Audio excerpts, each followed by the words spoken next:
Welcome back. As I alluded to before the break, an exhaustive Seannie Mac Show analysis of this year's calendar has uncovered that we now sit just 9 short months from this year's midterm elections. I'm sorry, did I say short? I meant long. 9 very, very long months from this year's midterm elections.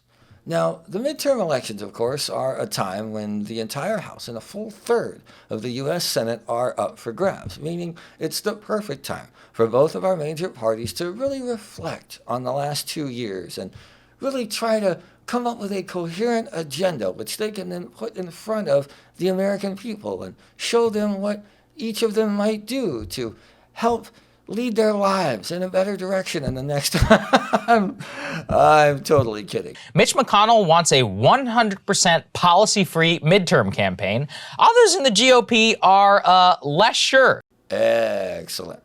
So while some members of the GOP, mostly those members in swing districts, would like to run on some real issues, namely lifting COVID restrictions and curbing inflation, old Mitch knows just how he should play.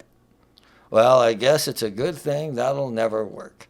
I mean, there's no way a party can just say, we ain't doing shit for y'all, and get away with it. These guys must be getting crushed in the polls. The Republican Party now has a 10-point edge on generic congressional preference. So they now have a 10-point edge. Oh, for God's sake. The Republican Party strategy is literally, we don't need a strategy. And they are on pace for an historic wave election win, where at this point, they're being projected to win a sweeping majority in the House and even take back control of the Senate. Who in God's name must these people be running against? Yeah, there's my girl.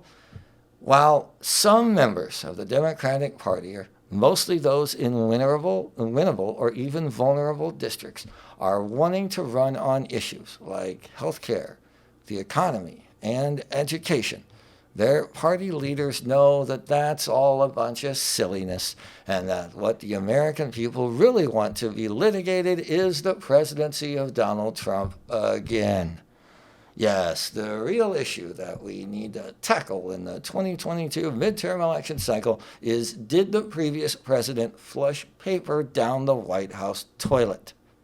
Now, Democrats did win a majority in the House in the 2018 blue wave midterms, and they took back the Senate and the presidency, of course, in the 2020 election. But instead of doing anything that might make anyone west of the Hudson River or east of LA County want to vote for them, they grabbed one big handful of culture war psychobabble and another big handful of masking outside when you're by yourself.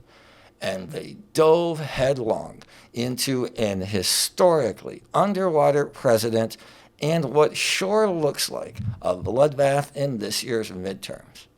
Now, we still have 9 long, so long months before this year's midterm election, and anything could happen. No one will ever go broke betting on our major party's ability to screw things up. But I think it was put perfectly earlier this week by the great Crystal Ball. In no world do Republicans deserve to win this fall, but Democrats sure as hell do deserve to lose. And I'm sure they will. Thank you so much for supporting the show. If you're watching on YouTube, go ahead and hit that subscribe button. Be sure you hit the bell so you'll get notified as soon as our show drops, and you'll never miss any of our videos.